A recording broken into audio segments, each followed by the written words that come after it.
మత భేదాల తావులేదు, ధనిక పేదల తేడా లేదు.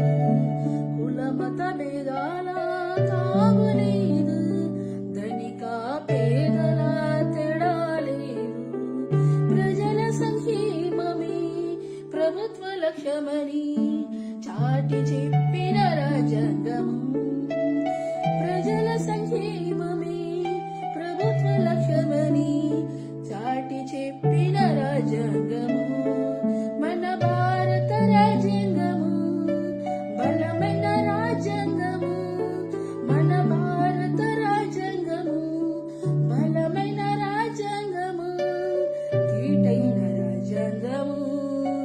ఇది సాటి లేని రాజ్యాంగము, తీటైన రాజ్యాంగము, బలమైన రాజ్యాంగము, మన భారత రాజ్యాంగం.